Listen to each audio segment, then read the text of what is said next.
Hi everyone, welcome to Niala Talk, the culture sharing. The host today, Eugene. Please feel free to turn on your camera or you can keep it closed. It's still okay. We're gonna start with culture sharing first, then we're gonna have a Q&A in the past, and in the culture sharing class, we're not gonna have a Mandarin translation, but in the Q&A, we're gonna have a Mandarin translation. If you want, you can ask for the translator. So I'm gonna ask my kid to translate for you for Q&A. I'm Yujene, Thailand mother from the Kiki House of Versace. I'm the host for this event, and other host, Edgar. So, hello everybody. I am Edgar Telfar. A little bit about me. This is will be my third and a half year. I'm on my 3.5 year mark in ballroom. I go by he, him pronouns, butch queen. I walk realness with a twist. And commentator versus commentator. And I found ballroom. I'm from New York. I was born in New York. I moved around a lot, but I'm from New York. But I found ballroom in Japan, Tokyo, uh, the last three some years um, when I moved there. And yeah, that's the short of it. Also, think it's important to mention for me, ballroom really helped me connect with myself. Like before I found ballroom, I was not connected to my identity as I felt like I wasn't connected to my identity as a black man, as a queer gay man. Um, so ballroom really connected me to that part of myself. Yeah, that's me in short. Thank you, Edgar. So we gonna let our main people from tonight from this meeting, my sister Niara. Let's go. Hi, everybody. I'm so excited to be here with you all today. Gag, I was not expecting this many people to join, but I'm so grateful. Just to give y'all a little background about me, my name is Niala. My pronouns are she, they, and I'm a part of the Artistic House of Telfar in New York City. Um, I first joined Ballroom when I was 18. 32 now, so it's been a minute. Um, and I was introduced to ballroom by the icon Derek LaBeija, um, iconic for Owe. And I first came into ballroom. I didn't go into Kiki first, like some people. I went straight into mainstream, and I was in Ebony for about a long time, like 5 years or so. And I started off walking Junior Femme Queen Realness when I was 18 and transitioned into just regular Femme Queen Realness and transitioned into face and now performance. And then, I go back and forth between whichever I feel like walking now. Um, in terms of Kiki houses, I've been a pink lady for a second, um, a Luby for a second, but Telfar is really where people started to know my name in New York. And I've been a Telfar for the past almost 3 years, which is pretty cool. It's been the best experience. And yeah, that's my little intro. I do want to make a note too about translation. We're trying to see if we can do something with the recording where we could get closed captioning um, in regards to, people's respective languages, because I want to make sure everyone can fully understand um, what we'll be talking about today. And, if you need to go back and look at the translation, it's there. Um, but yes. So I think we are going to get things started. with like a brief ballroom 101 history from Edgar. I assume like a lot of people in here already, have an understanding of ballroom, but we want to make some space for the people in the Zoom that maybe this is like their first year finding out about ballroom. So I will hand it over to Edgar. So main history of ballroom, it started in the 1950s, 60s by Crystal LaBeija and basically what would be summarized as drag pageant culture. But drag pageant culture roots back to the late 1800s. And that was started by the first self-proclaimed drag queen, like historically as we know it, William Dorsey Swan, who was a freed slave. And she was, she would perform in shows for white wealthy people, along with other, I think, ex-slaves, for their entertainment. And this grew. This like it started like this, but it grew into the drag pageantry culture as we knew it today in Harlem. Um, so that translated into a lot into the Harlem Renaissance. And as drag pageantry grew, a lot of the like people who were like William Dorsey Swan, black people, um, it was over this that scene was overtaken by um, a lot of white queers and even white straight um, audience members and performers. And the reason why Crystal LaBeija ended up starting the first ball and founding ballroom was because by the 1950s and 60s, it was completely overtaken, and a lot of black people were enduring black and black adjacent Latino people were enduring racism in these drag pageants. Um, and it was, if you really think about it, ballroom then stemmed from like it was started by black and brown people, but it had to it came from a revolution. So Crystal LaBeija was the revolution that started uh, the drag ballroom scene as we know it. And I think it's important to connect that history to William Dorsey Swan because it's older. It's older than the 1950s. It goes back to slavery. And then even when you look into slavery, like the queer practices that drag pageantry came from, they root back into African um, and even some Native because of the mix that happened in America and as a result of the slave trade. But they root back to um, ancient African practices as well. So it's all deeply rooted in a lot of Black and even Black Latino culture. And I think that's really important to mention because a lot of concepts in ballroom are related to Black culture, you know? So, like, in order for people to understand, initially, yeah, you get into it, you just read the category, you know, you read whatever it's asking for you, you do your elements. But behind each element, behind each um, category, description, word, verbiage, lingo that we use, like, fab, tea, shade, reading, all that roots back into deep rooted Black culture. Something I'm coming up with is going to be a slide about like the origins of reading and shade. So, like, quick, that roots all the way back. That actually roots back into ancient African practices. Um, but like in terms of recent history, it's really related to a culture.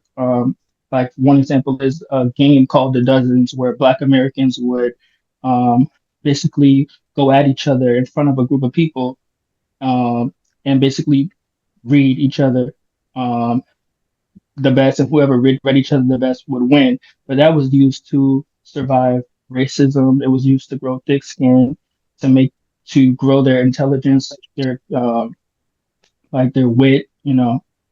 So yeah, I think it's important to mention that. But for the most part, um, that's where ballroom comes from. I like to mention the black and black adjacent Latino aspect of ballroom where it comes from, because also, um, that's important. And Latinos in Harlem are also very, when we talk about the birth of ballroom, are also very close to um, a lot of ways to the black experience. Um, so yeah, that's my quick little. Thank you so much, Edgar. Um, so I'll bring it back over to me, and I want to start off by saying, like, I am no ballroom historian or archivist. Like, I'm just here to speak on my lived experience as a Black trans femme, being from America and growing up with this culture from a very young age. And I'm curious to know later, like in the Q&A section, how everyone discovered ballroom. But I'm pretty sure we can say that we saw something and it made us go like, wow, like what is that? Like I want to do that. I want to be that. Like they're amazing. They're phenomenal. And I really just want to touch on kind of like what Edgar was saying, the spark, like what we're witnessing that's making us want to be a part of this community is coming from such a deep rooted tradition and history from the Black African diaspora.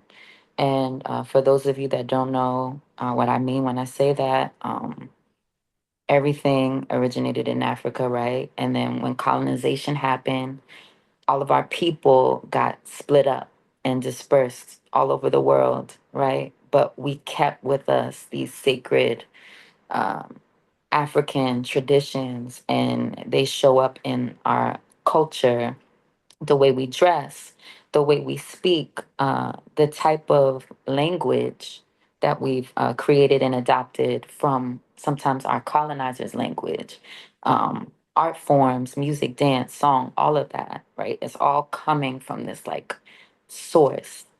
Um, and we see this source, throughout many different like Black art forms.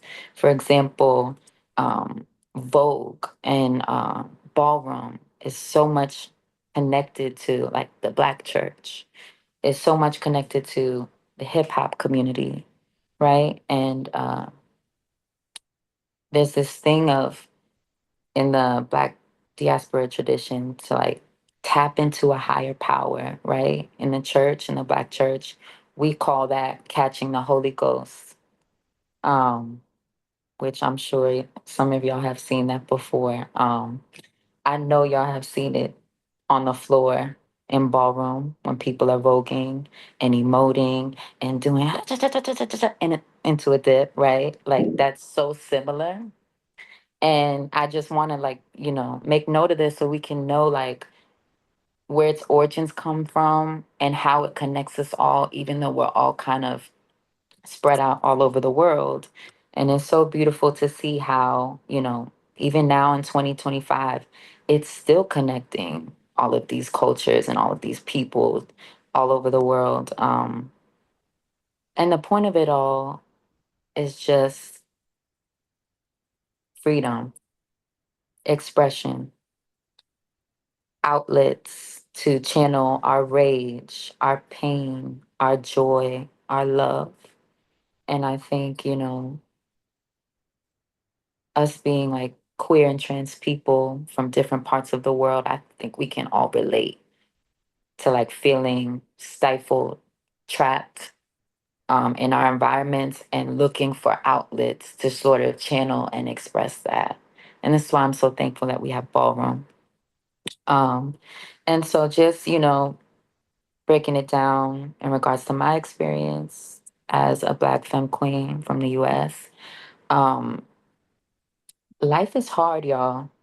Life is very challenging for us in the United States. And it seems like such a contradiction because, you know, this is supposed to be the land of the free, right? This is supposed to be like one of the richest nations on the planet where so much privilege and wealth is being funneled into this country. That doesn't necessarily mean that it applies to us. that we're reaping the benefits of it. The Black trans experience in the U.S. I'm sorry, could someone wouldn't mind muting their sound? Thank you. So yes, we come from a lot of struggle. I'm sure you all know, America's problematic history with racism and slavery, and all of that shit is like compounded into like why we struggle in the US. And so for Ballroom, we're literally pouring all of our struggle and all of our experience into the art form, which is what makes it so magnetic. And to know a culture is to know and love its people and the stories that make them who they are. And so that's why, me and Edgar are kind of getting into a little background so that you can know the struggle, you can know the story, so you can know why it makes us so great, so that you can then take that greatness and spread it to your own communities and your own parts of the world. And this is all, for the greater good, for our greater healing as a community. And what else did I have on this section?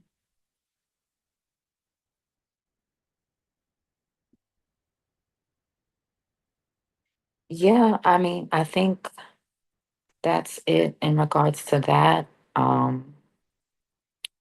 I wanted to then sort of talk about knowing your worth in and outside of ballroom, right? Because a lot of us are coming from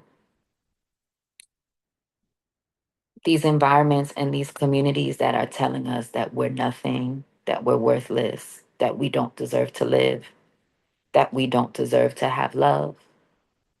And, so we go into ballroom for this escape and to disprove all of that and be like, you know what, fuck you. Like, I know you're saying that my life is meaningless and not worth anything, but I'm going to step into a community of people and I'm going to step into a space that's going to love and accept me for who I am regardless.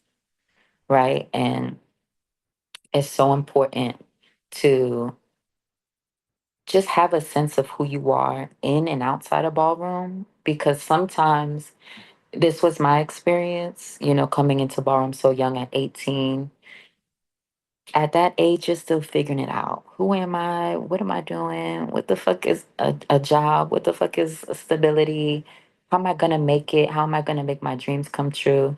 And you come into ballroom and it's a tough world. Um, it's a lot to enter a space where people are judging you and critiquing you and telling you what you need to fix and what's not right and what's right.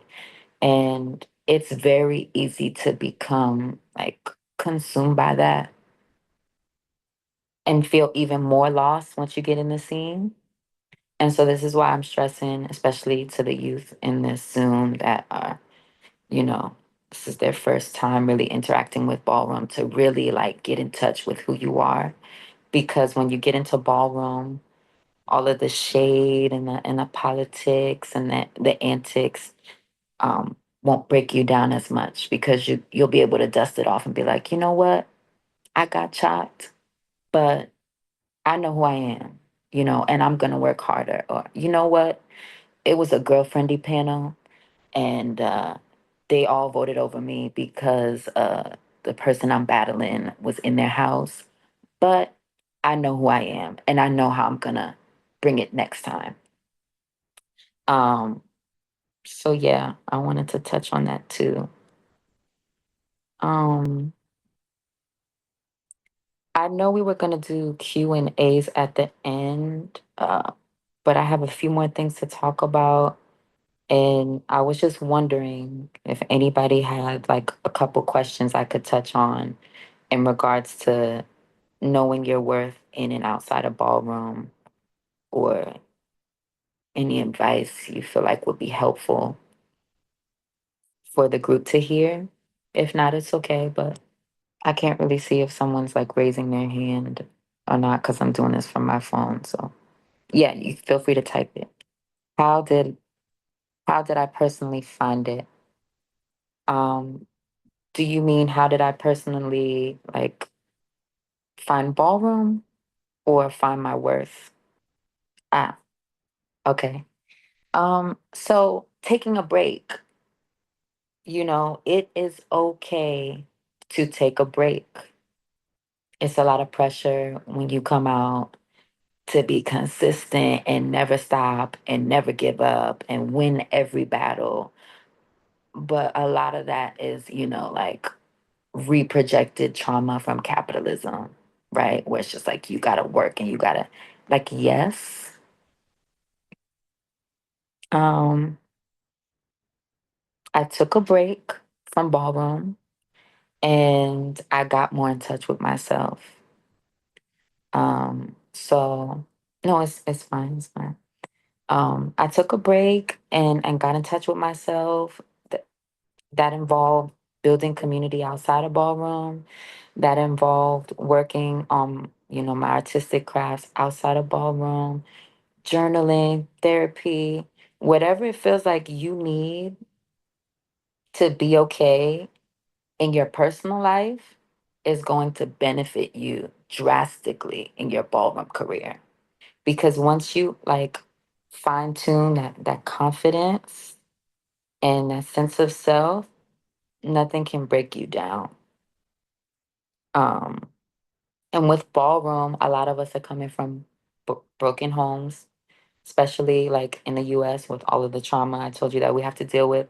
And so it's easy for us to get into ballroom and be mean and shady and disrespectful and cold. But for me, I feel like that's the opposite of what ballroom is all about. And what it is meant to do is to bring us together as a community because we experience enough of that shade and evilness and cold heartedness in the real world, right? So obviously, if it's a battle, right, you're going to be that shady, nasty bitch and serve it to her on the floor. You know what I'm saying? And make sure you get your tens and make sure you get every vote on the panel. But I just want you all, especially the youth, to be mindful that that personality that you have on the floor when you're competing doesn't always have to follow you out in the real world, right? Because then you just end up being mean to everybody. Then your ego is through the roof, you know? And so I always prided myself in ballroom, my personal experience, being nice to everybody, making space for everybody, because that's how I want people to treat me. And yeah, I hope that answered that question. Okay, I see a message coming in. I also just took a break a day ago, and yeah, I did therapy and stuff. Still on my journey. Absolutely. And ballroom is going to be there when you come back. Okay? And the people that love and support you the most in and outside of ballroom are also going to be there. So I just want everybody to know that they have the right to, take a break, get yourself together, come back when you're ready. Ballroom is about what you make it. Whatever you need out of it, it can give you. But my favorite thing that we get from it is that it gives us the confidence, right? To be the most spectacular performer, to be the most elegant in the room, to be the most sexy, to be the most flirtatious, to be the most fun, right? Take all of those good qualities that you feel when you're on the floor and you're living your truth and you're in your category, like hold on to that and that will protect you. That will be your force field in the real world where everybody's constantly trying to tear us down. I hope that answered everyone's question. There's no such thing as a dumb question. Don't worry. Hold up, I gotta turn my phone. How does the ballroom community in New York sustain its activities from the financial perspective? Like there always seems to be many balls and the cash prizes at all. Meanwhile, grassroots ballroom activities in Asia can be such a price tag for the organizers. How do we nurture ballroom culture in Asia without the fear and possibility of bankruptcy? So many kids and young queers might need this space. Oof, that's a loaded question. Um, I would say that it's hard because we're having the same struggles in New York. Um, a lot of our balls are not in the nicest of venues, right? We have balls sometimes that are in gyms, in the projects, in unsafe neighborhoods. But it's what we have, and it's what the funding allows for. And this is such a loaded question.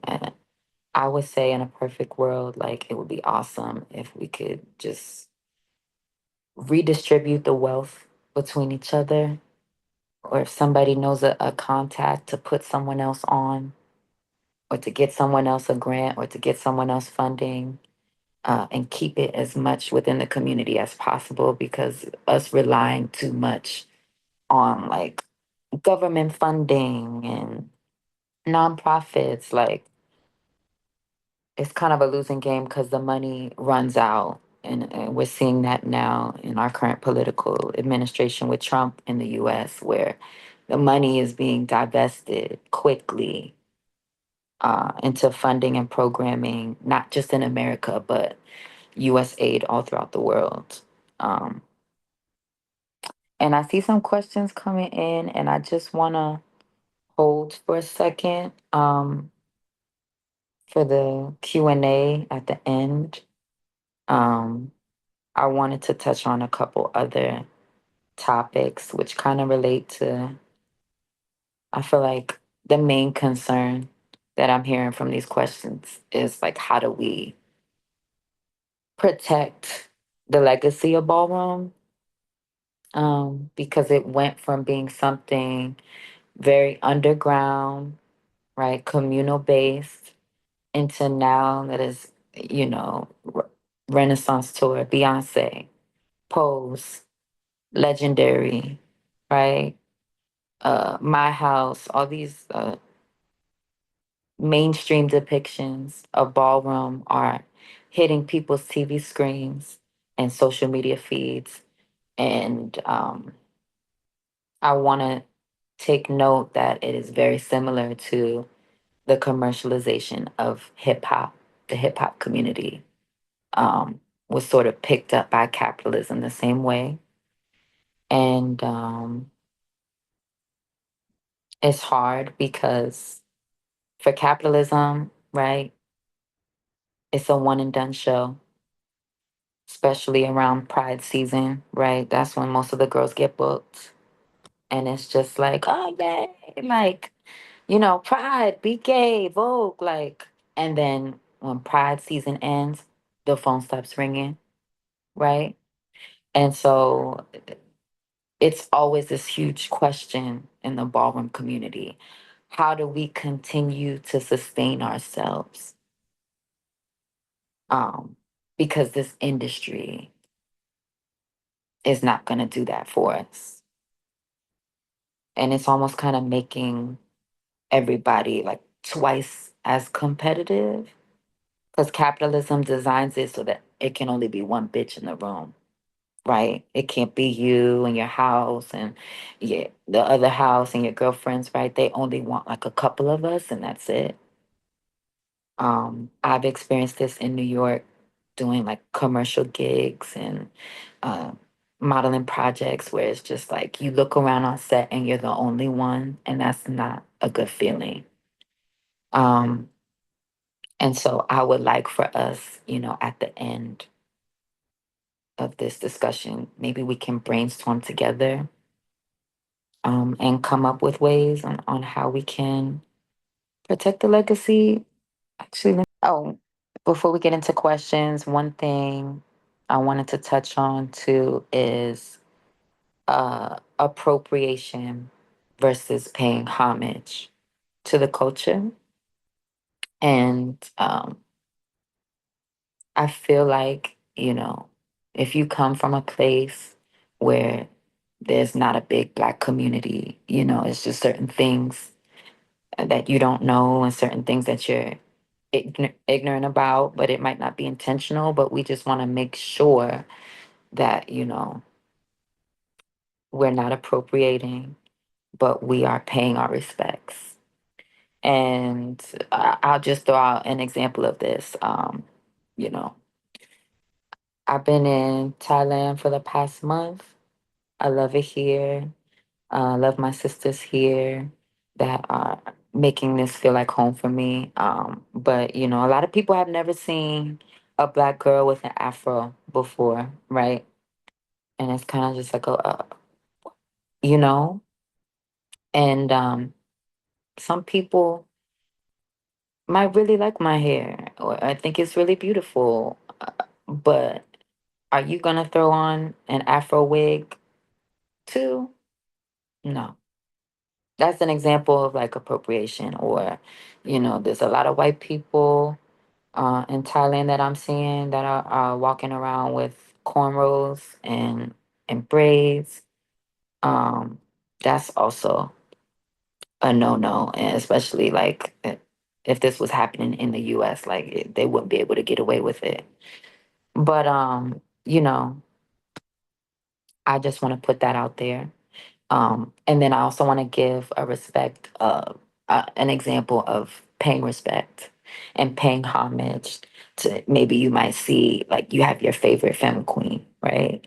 And you love, I don't know, Tamaya, you love Sanaya, and you really want to pay respects to them. How can you do that without appropriating? You can channel their essence and their energy and bring that into your art.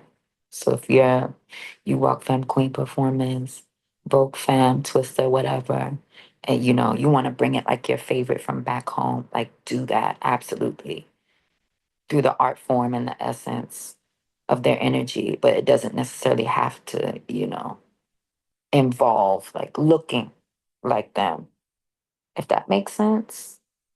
Um, and yeah. So that's all I really wanted to touch on that I had on my list. And then I guess the last thing I wanted to open up is, obviously we can do a Q&A. You can ask whatever. Um, and then we can also get into like strategies on how we can keep this community sharing and community building going, right? So that ballroom can reach as many people that need it as possible, specifically communities of color. Um, because every queer, gay, trans person deserves to slam their back. We deserve to have a house that makes us feel loved, a chosen family that makes us feel loved when the world doesn't. And so, yes, I hope um, what I'm saying is resonating and helpful, speaking from the heart. And I would love to open the floor for questions. Oh, I see one. Just gonna read it out loud to the group. Hello, this is Dan from Hong Kong.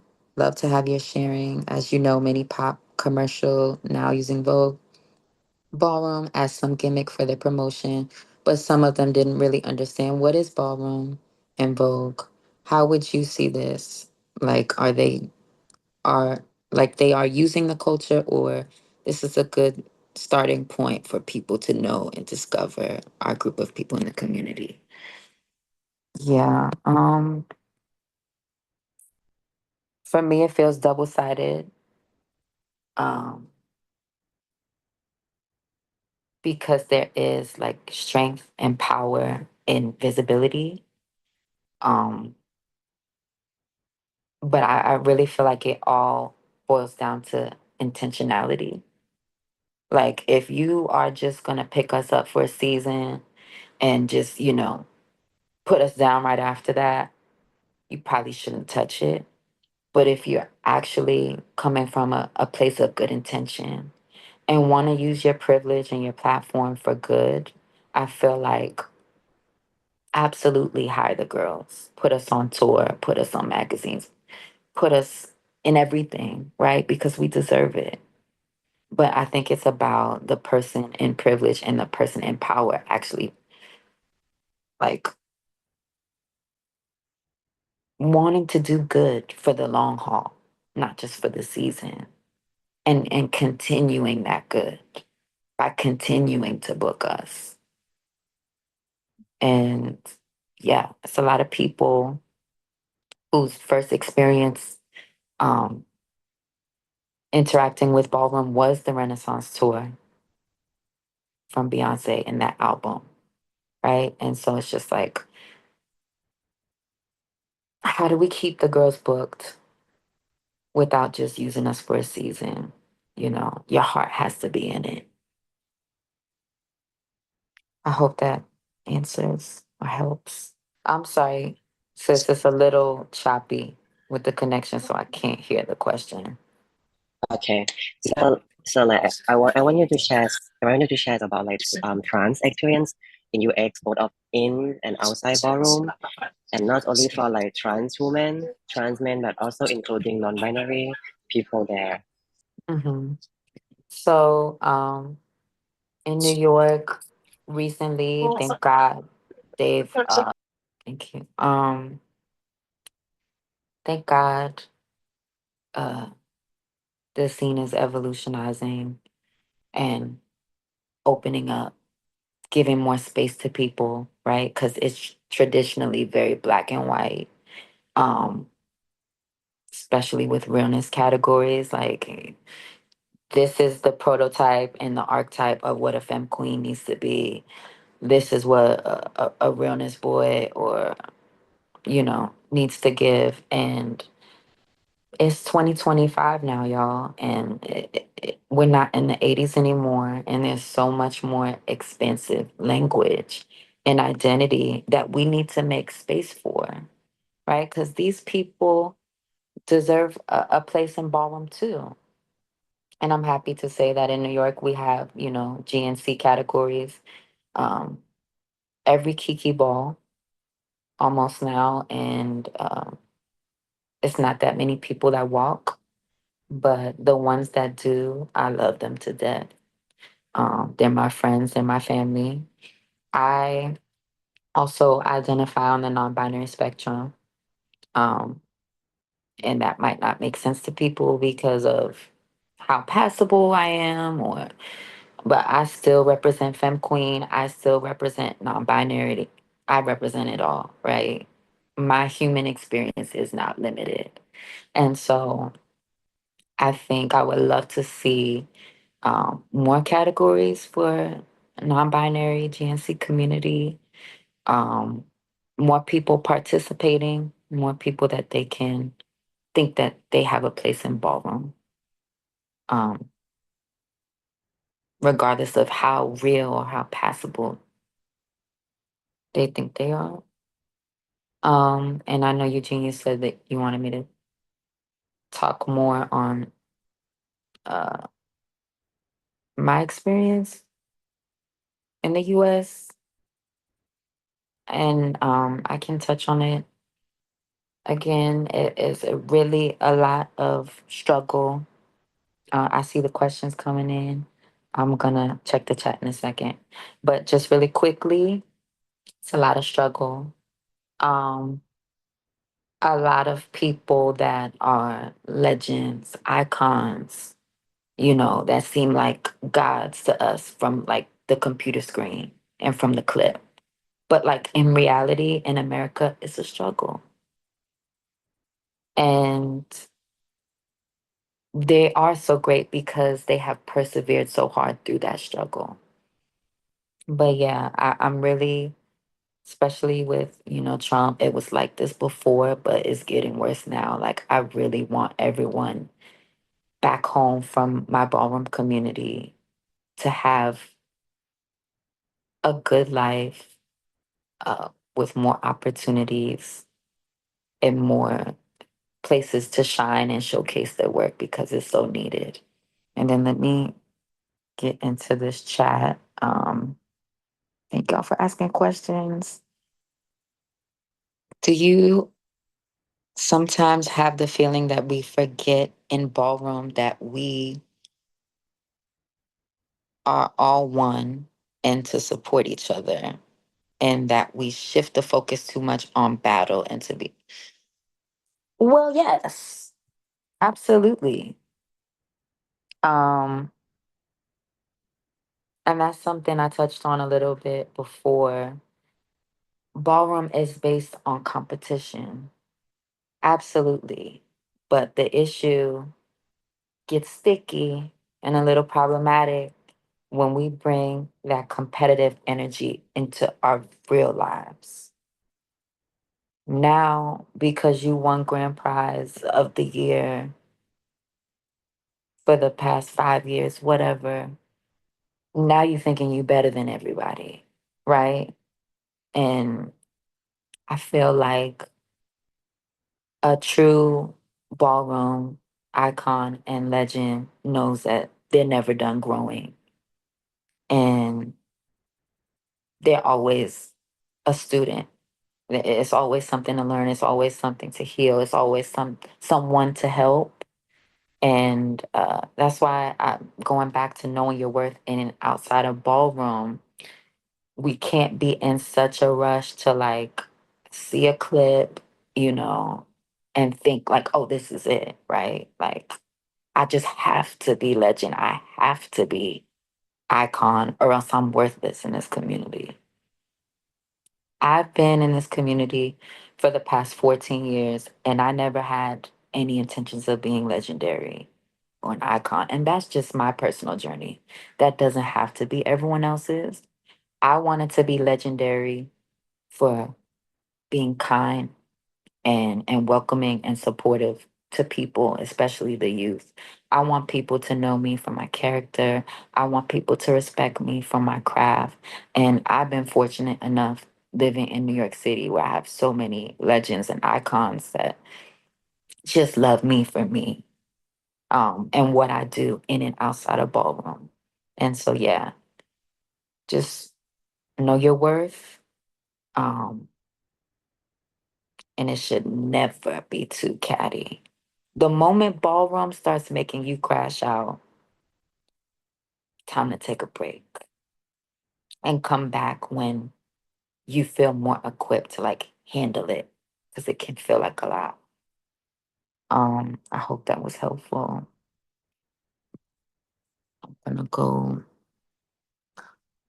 Oof, y'all getting me with these questions. Okay, let me read this one.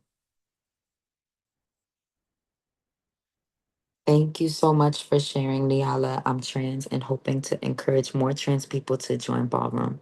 I was curious if Ballroom has changed your view on gender or influenced your experience of gender. Thank you. Uh, Thank you for this question. Absolutely. When I came into Ballroom, like I said, I was very young, 18. And the world was different back then when I started HRT. It was 2011.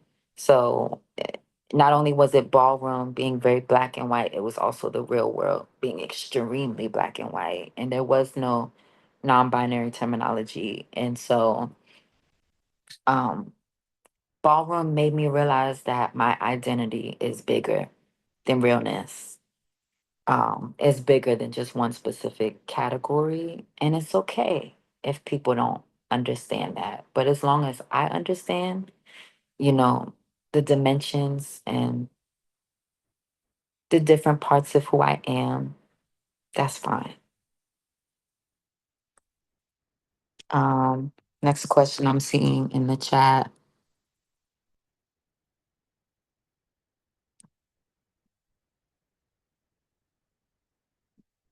Sorry, that's where I was. Hi, Niala. I'm Ellie from Taiwan. Hi, Ellie. Thank you for the culture sharing. I have some questions about the Film Queen Realness category. Hope I can learn more about this. In my opinion, in Taiwan, many butch queens do not take femme queen realness seriously.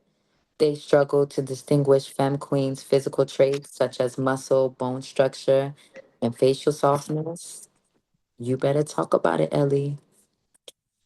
Their judgment is often too simplistic, based solely on whether someone looks like a woman. Ooh. When it comes to small but important differences, they fail to access accurately.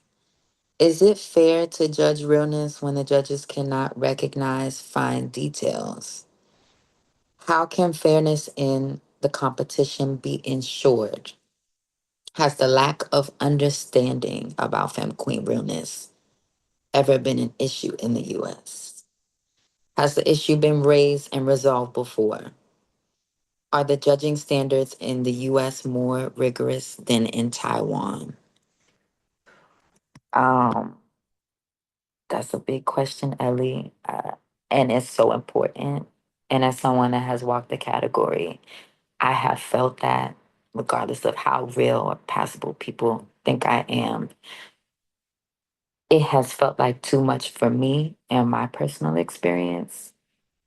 It's tricky when you have a panel of butch queens um, that don't know anything about what it's like or what it takes to be you and live in this world as you are. And I personally have an issue with how invasive it can be. Uh, I don't know how it is in Taiwan, but I know in the US, I've experienced all types of things from butch queens telling me what surgeries I needed to have. And I'm talking about butch queens that had like power and influence in the scene and telling me that at a very young age. It's butch queens that will touch your face to check and see if there's facial hair. Um, that are checking to see your Adam's apple. I don't care how traditionalized or normalized this is in ballroom. For me, in my personal experience, this shit is not okay. And it feels very reminiscent of slavery, auction block politics, when they would put Black people up on a pedestal and the people trying to buy them would literally like grope and feel. It's girls that have been groped before. Okay. And so if we really want to take ballroom into the next millennium, it's okay to say, like, this shit might have been the way when it started, but the world is different now, and we have to adapt these concepts and change these policies so that people can feel less violated and more respected in and outside of ballroom. For me, I got so caught up in like the realness politics, I had to like redefine it for myself. And for me, realness is the amount of confidence I can serve. It might not be that for everyone else on the panel or everyone else in the audience, but for me, it's just showing people like I'm confident. I'm real in my confidence. I'm real in my body, you know, and this is how I'm gonna bring it. And so yeah, I hope that was helpful. I didn't know the questions was gonna get this hot. I'm gagging. Um, is everyone doing okay?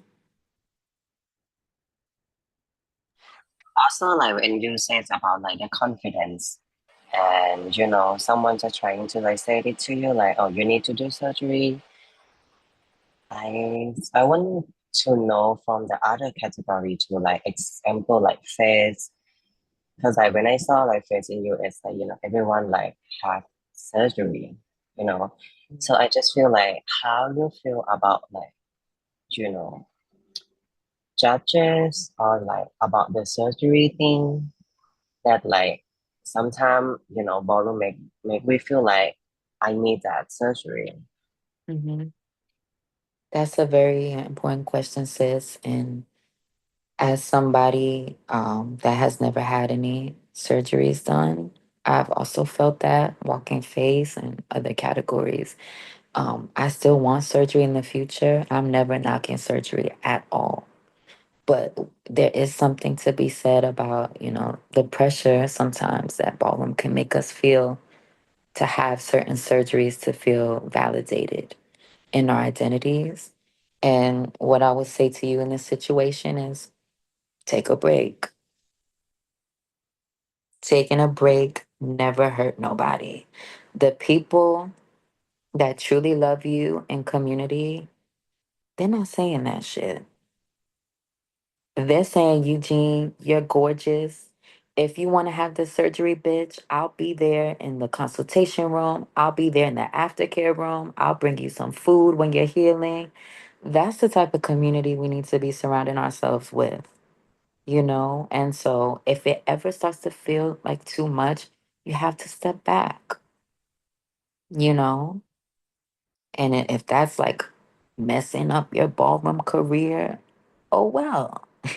Because what's more important, a ballroom career or your mental health?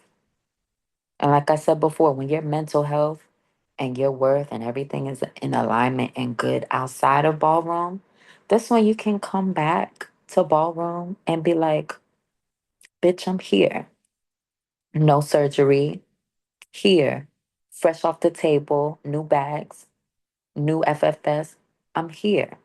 You know, it's just about you believing it more than anybody else and being more confident in yourself. You know, nobody can tell you shit.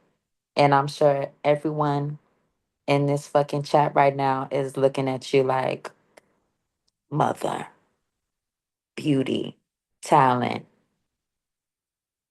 you know? Thank you for that. Okay, let me jump back to the questions. Um, oh my God. Ah, hey, thank you for sharing your experience. I think we met in NYC at Miles Kiki Lounge. Yes, I remember you. I'm originally Greek, but have been living in Japan for the past few years. Do you feel that the current decisions that the US government is taking has already been reflecting on the ballroom community? While I was there, I noticed there were many functions and events funded by the government in places like the center and other LGBTQ plus community centers. Do you think those will continue happening in the foreseeable future? I'm really worried with the current US or the current situation in the US. I mean, we're all worried. And that one, I don't know. I'm sorry. Like, I think New York has certain laws that, as a state, that will protect everything from getting pulled. I think with the insurance and a Medicare, which is the healthcare plan that trans people have in New York City, to give us like our free HRT and access to surgery.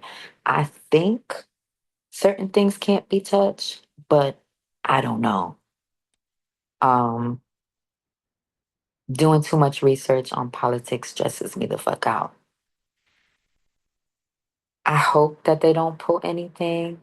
Um, But if it does get pulled, this is what leads into my question: how can we sustain ourselves? And maybe it's the person with the most resources and privilege in the group that's connecting the community to a venue, or that's connecting the house to a gig, you know, so that regardless if the government does pull the plug, we got other shit going on in the works that's going to keep us afloat, you know? And it sucks because all this pressure and tension and fear of policy and funding getting taken away, it's taken away from the art form. You know, we are artists before anything. And like, we just here to fucking be gay and be trans and be non-binary and display our art to our community. Like, that is the crux and the essence of ballroom. But when, you know, too many like white people, capitalism, putting their hands in the pot, controlling opportunities and resources and wealth, is really like, it can get to us. So, you know, stay true to community, stay true to your craft, stay true to yourself, because that's the one thing that they can't touch, right? Like, capitalism always wants to come in and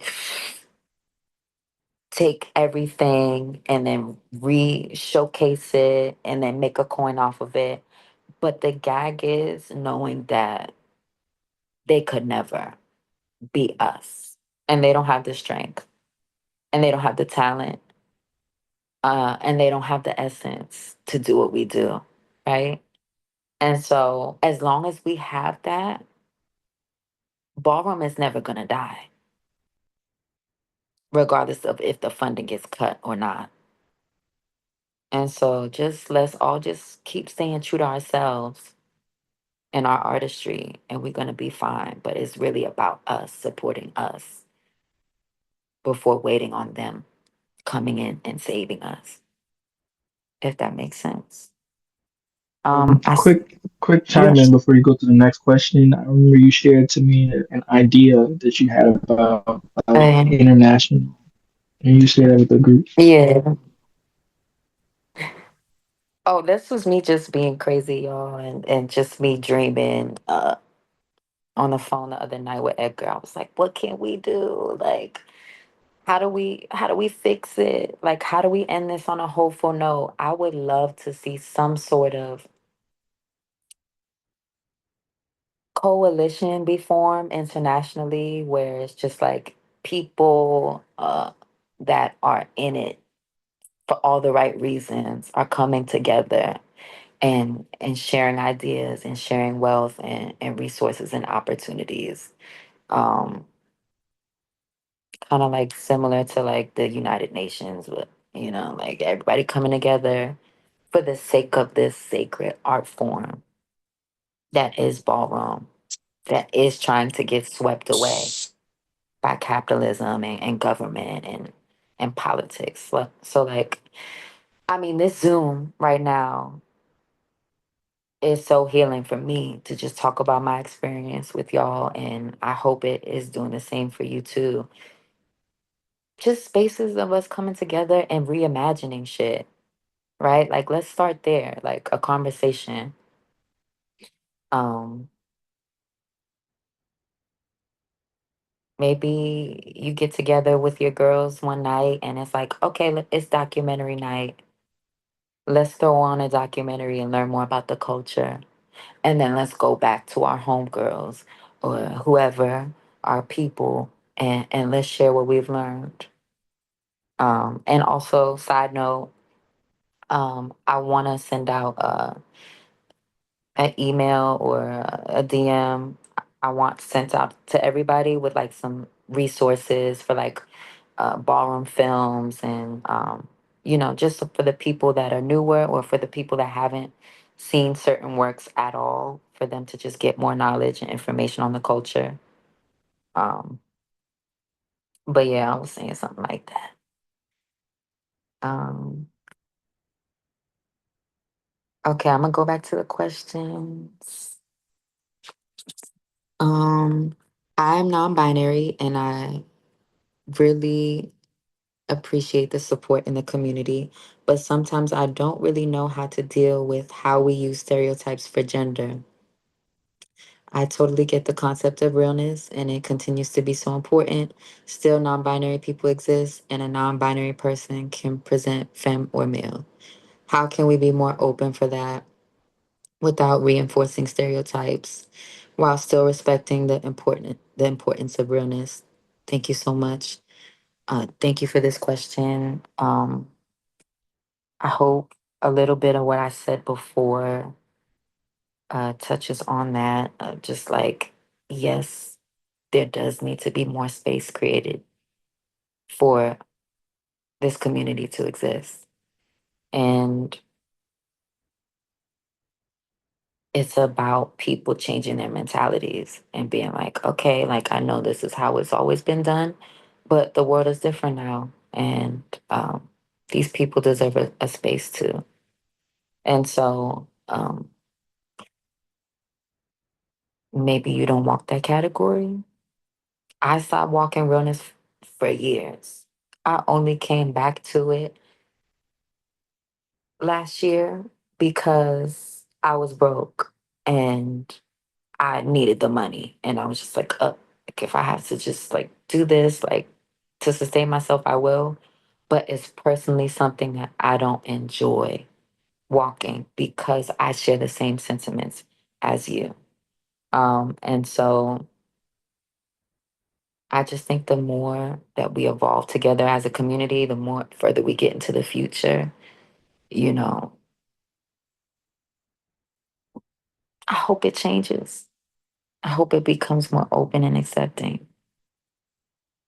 But that's just entirely dependent on like how much the people in this community are invested into changing that. You know, it's a collective effort it's going to take, not just me, not just you. And we've seen some change, but that ain't enough. So, yeah. How are we doing on time? I see a couple more questions I will answer. And thank you for everybody that's been sending in questions. Um, as the new generations are starting to get into the ballroom scene, what are your recommendations for the youth that are interested in understanding ball culture and history, especially here in Thailand? Um, that the culture is still young. How do you go about archiving history or access it?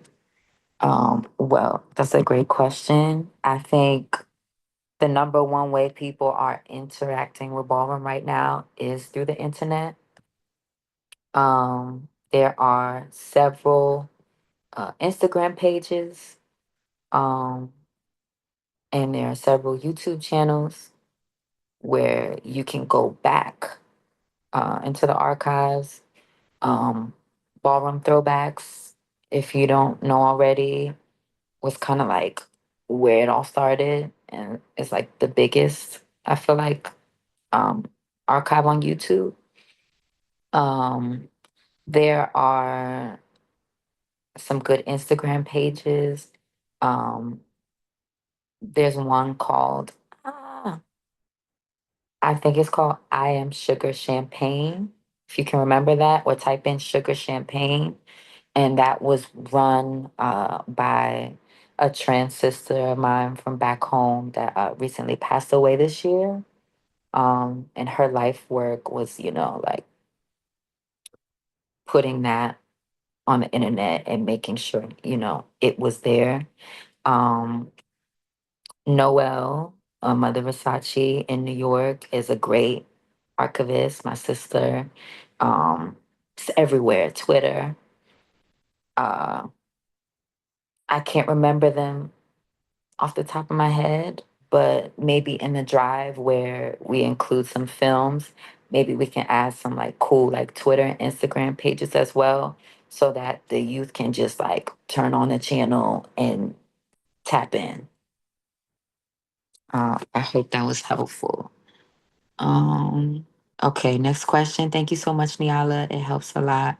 I have another question. Is how would you judge Femme Queen Realness if you're on the panel? Gag. And would you chop anyone if they're not feminine enough?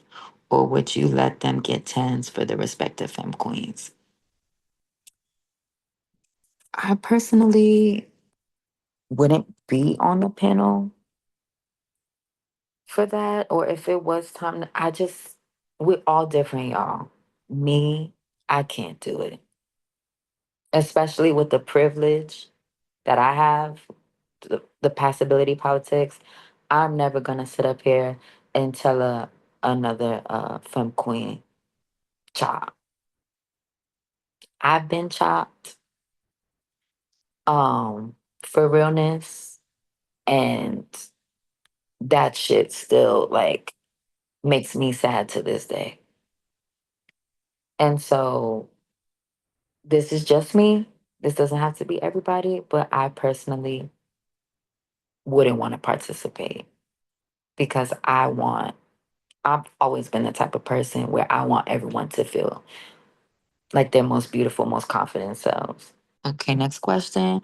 My contribution on how we can make things better. I feel that in young scenes like in Asia, we can hold more community events instead of just focusing on our houses. With how competitive it is to get into a house, I worry that many young 007s will fall through the cracks. That's a brilliant idea. Absolutely.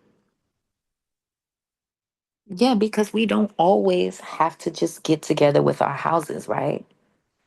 Back home in New York, I have so many siblings and friends in different houses. And it's so cool when y'all can come together outside of ballroom, um, and just be, hey, y'all, let's go to the movies. Hey, y'all, let's do something together. And yeah, hopefully that will, have more youth feel more welcomed and inspired to come around. It doesn't always have to be about ballroom, and it doesn't always have to be about competition. And so I love that idea of just um, community events and bringing people together outside of that. Maybe an example of that is like Pride, hanging out at Pride or something. Um, okay, another question just came in. Y'all not playing with these questions. All right now. Okay. Hello, Niala. Thank you for your heartwarming talk. Thank you. I'm Hershey from South Korea, and I'm currently writing a thesis on the Korean ballroom's practices. One, I feel like serving is a very cultural term as well. As you mentioned before, language is an important part of understanding the ballroom's roots. Um, how would you explain this to a beginner in ballroom? Hmm. Two, I was wondering what a femme queen's life is like outside of ballroom financially. I visited NYC last year, and since most functions went on late night, I wondered how people manage through their lives the next day after balls. That's a good question, Hershey. I hope I'm pronouncing that right. I'm sorry if I'm not. Um, okay, so part one of the question. Um, how would I explain the term serving to a beginner in ballroom? Um, well, first of all, there's like a whole like language when it comes to ballroom. We know. There's so much I'm teaching my girls down here. Serving for me is just like you are turning it, eating it, giving the people a show, um, being your most confident self. Yeah. I think that's one of like the easier ones. Serve can also mean like, oh, she served her. So kind of like a damn, she just like gave it to her on the floor. Hope that makes sense. And then part two, um, sorry y'all, I'm like this. My phone is flipped. I mean, yeah, financial insecurity is prevalent, consistent throughout the Black, trans, femme queen from the US experience, like legend, icon, like the environment that we live in is literally not designed for us to survive. And we are seen, at the bottom of like the social cast in America. Like, we are the most marginalized, experiencing the most violence, um, murder rate, death rate through the roof, right?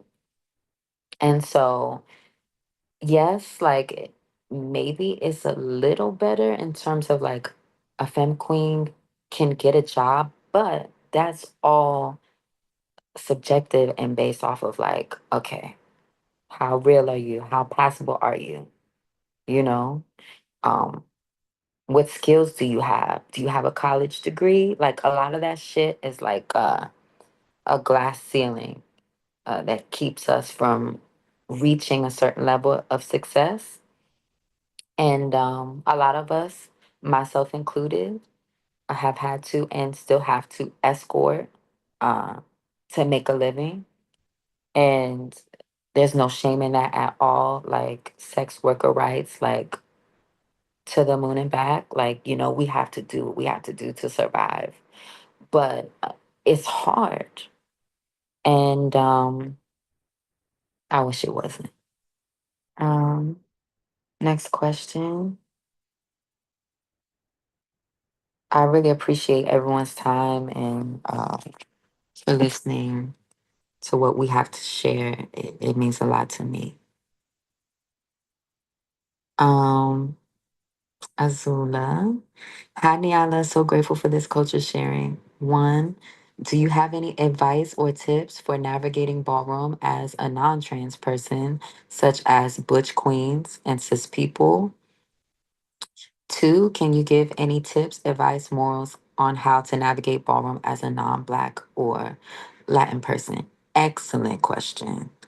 Okay, so first part of the question, do you have any advice and or tips for navigating ballroom as a non-trans person? Um, it's okay to take a back seat. This culture was founded by Black femme queens, and we are the blueprint for it all. And it's okay to realize, like, you know what? Like, as a cis person, as a butch queen, I have so much power. Or in the outside world, so much more than they do. And it's okay in this ballroom fantasy world that we've created to take a back seat and let the femme queen, you know, take the mic, get the gig, get the coin, get the life. And as butch queens, I feel like uh, y'all's job can be to protect and support us in the best ways that you know how in and outside of ballroom, right?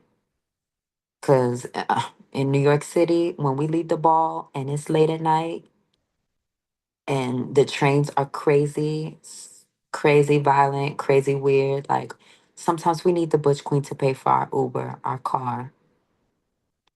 Sometimes we need you to like ride the train with us and make sure we got home safe because New York is so crazy at night.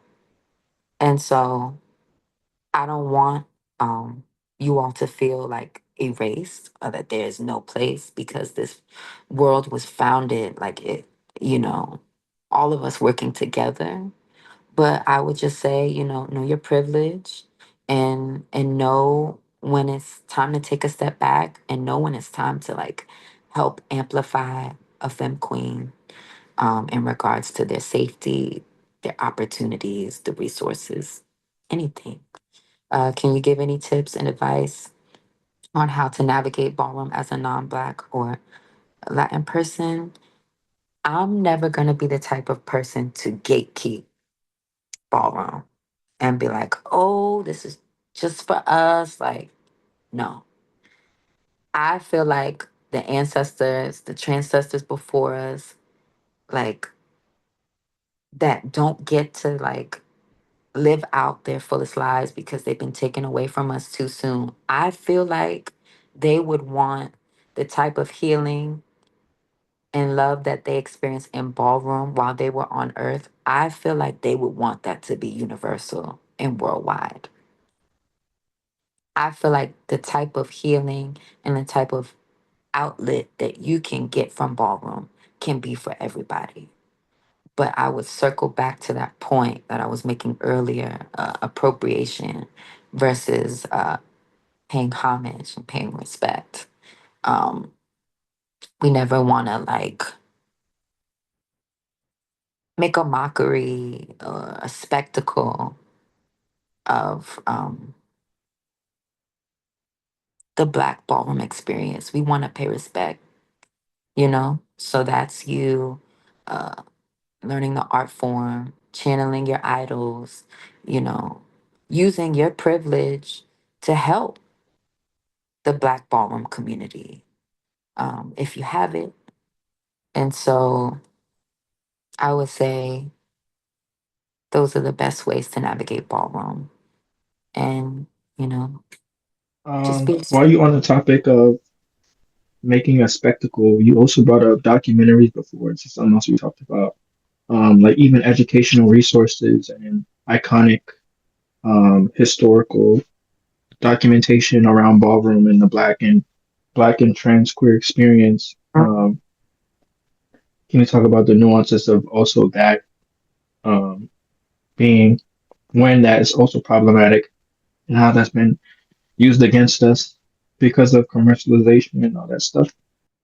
Mm, Can you break that down a little bit for me, Edgar? Yeah. So like for example, like Paris is Burning, Yeah. showing what kind of experience did they show for us as Ah, queer trans black people, okay. queer trans black people, you know what I'm saying?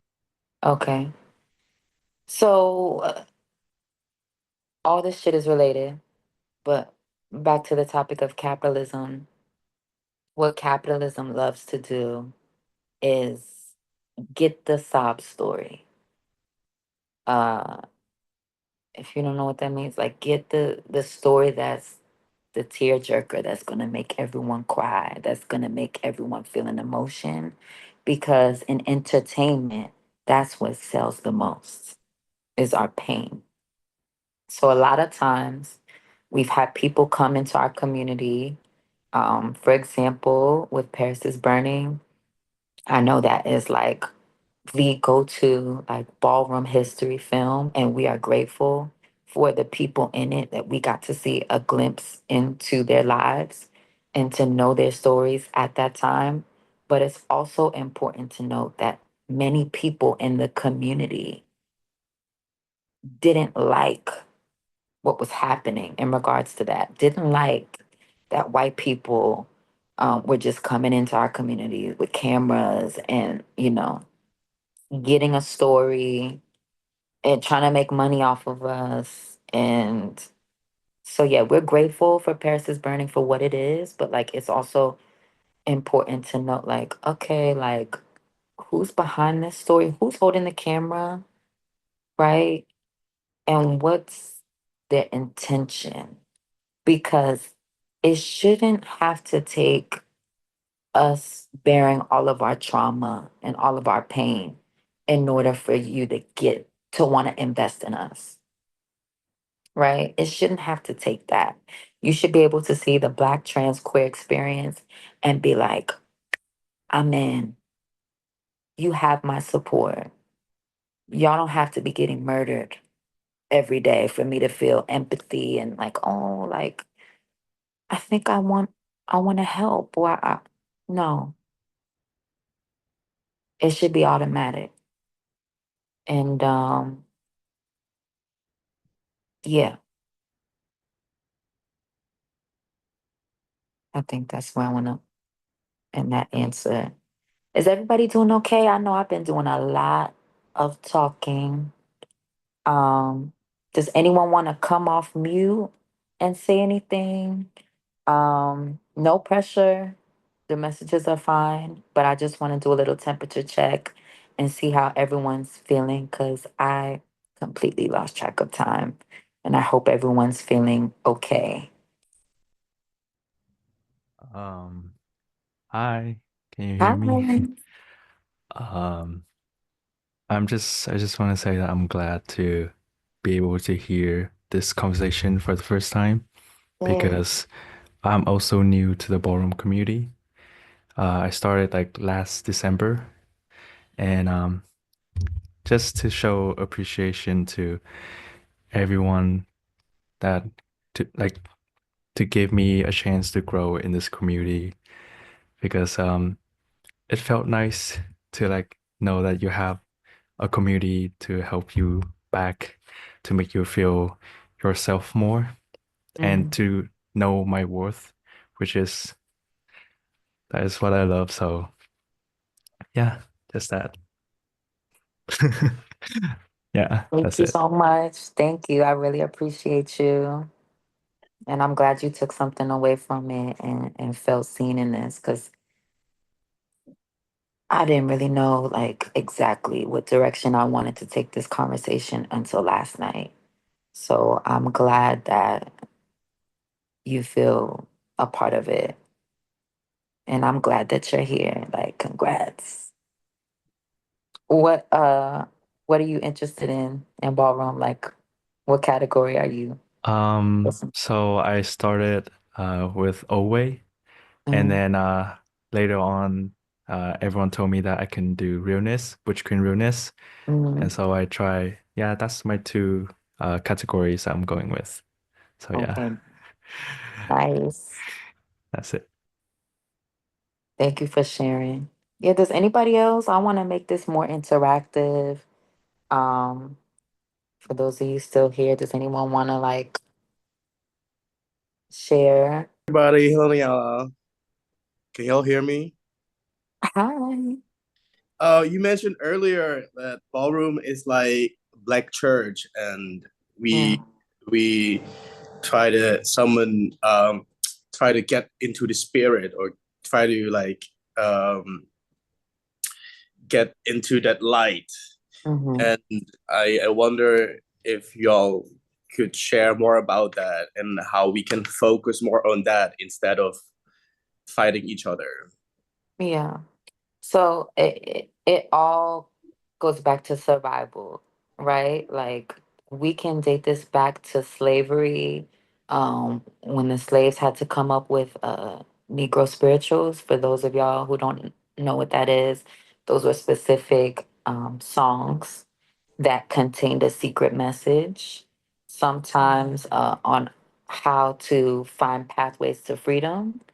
Uh, Sometimes it was like about, inspiring hope that, we will make it through this hard time.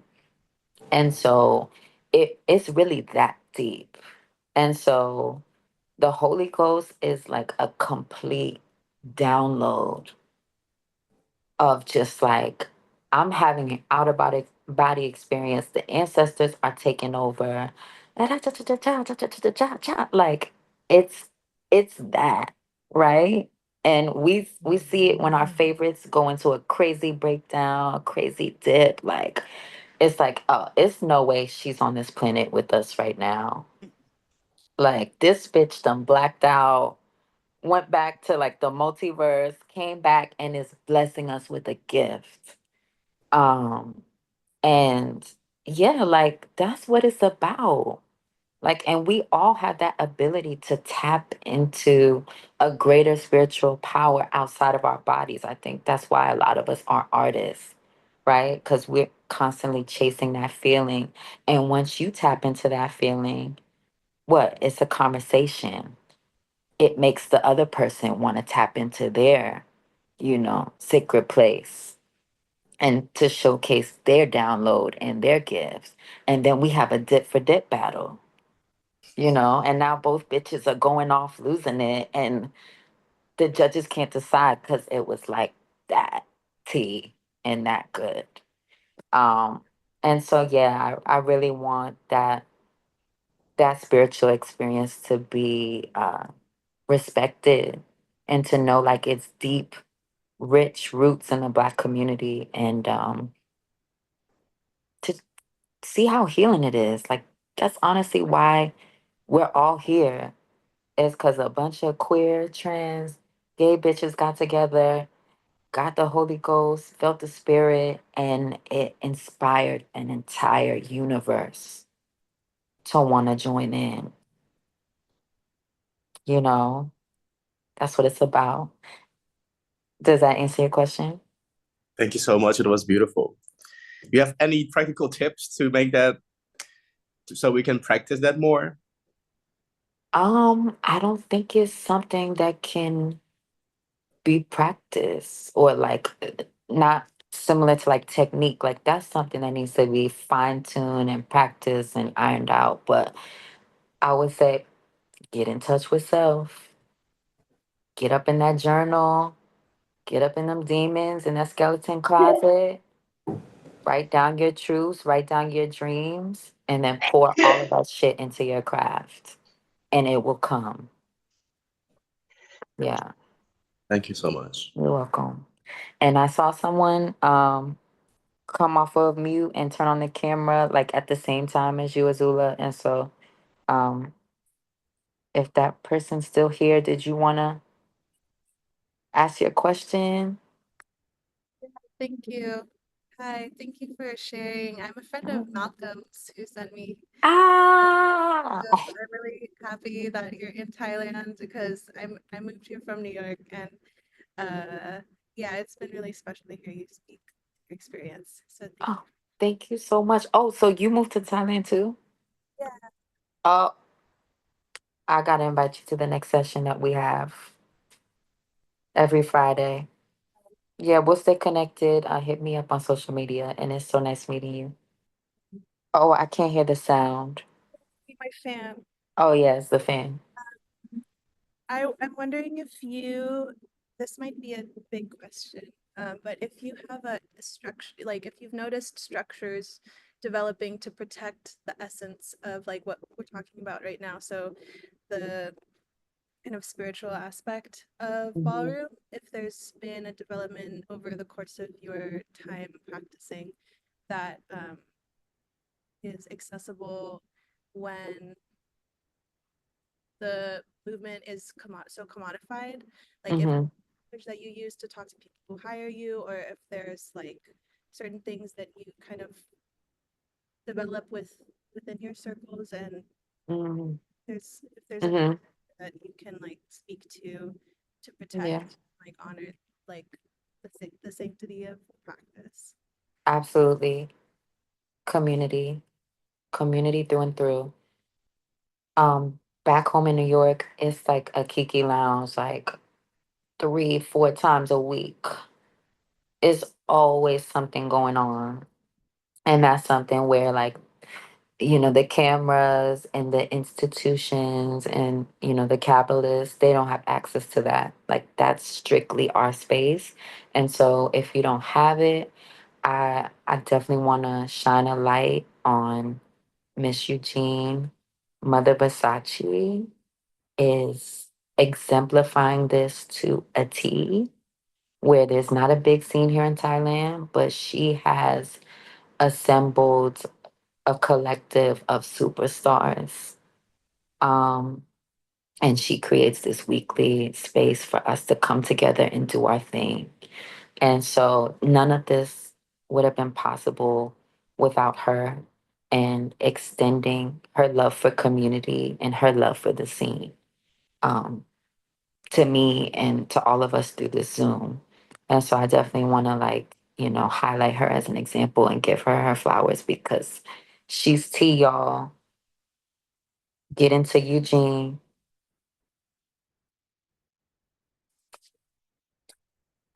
Eugene, how we doing on time too? Because I don't want to get caught off or cut off or. It's like 30 minutes left. Because sister, I'm host. So Yeah. I can add more time if you want. Oh, I don't want to talk forever and be too long-winded, but I just wanted to make sure people thank you that have been here like from the beginning. So like, as you mentioned me, I also want to have something to say. It's not about a question, but like I also want you to say to everyone here, like you said it to me, when we meet like in person in Thailand, because I'm kind of like a young leader who trying to build up the community, bring people together. Mm-hmm. And I'm also a trans, like young trans woman in my country. So like I don't have power outside ballroom. I'm just a Mhm. little girl, work in the office. If the payment like every month, it's not like a lot. But I just want to say that to you guys, no matter what how you are, you're the 7 or you already have your house. If the scene cannot give you what you want in ballroom, you can create your own thing. You can start with like your little functions, picnic, little karaoke, time, something. You can create your own thing. If you feel like, oh my god, this scene is so toxic, this scene is so commercial, this scene is too much, this scene is too masculine, this scene is not like respect me. You can do whatever you want because like we are ballroom and don't like miss the key why like why we all like came to this community. It's not about like competition, it's not about trophy, it's not about like grand prize, it's about like family that we're trying to find that in some way, you know. So like I just want to share as a young person in the scene too that like I also give up so many times, burn out so many times, but I always back and getting stronger. As a little inspiration, you know, you can do whatever you want. Just start to do that. Just live with that, you know. Thank you, Eugene. That was beautiful, and so true. Did anyone else want to come on and say something? I do have to hop off in about like 15 or yeah, like 10 minutes. So if anybody wanted to say any like last closing statements, we would love to hear from you. If not, something in the chat that we can read later is okay. But I just want to make sure everyone had an opportunity to express their voice on this. Hey, first of all, thank you so much for your voice, for sharing this, for this session. It's so beautiful. Your like energy, your soul is so like how you talk is so beautiful. I could like you should start a podcast or anything. I want to listen to these thoughts more. Like it's so beautiful. And I also wanted to know because I am non-binary and I would like to see more like non-binary representation or in general.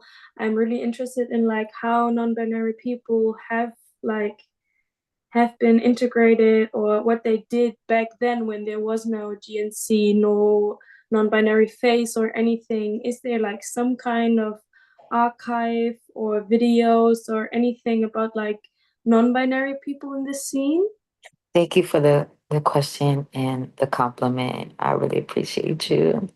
And thank you for everyone that might have to go that's sending their messages in the chat. I would say not as of now,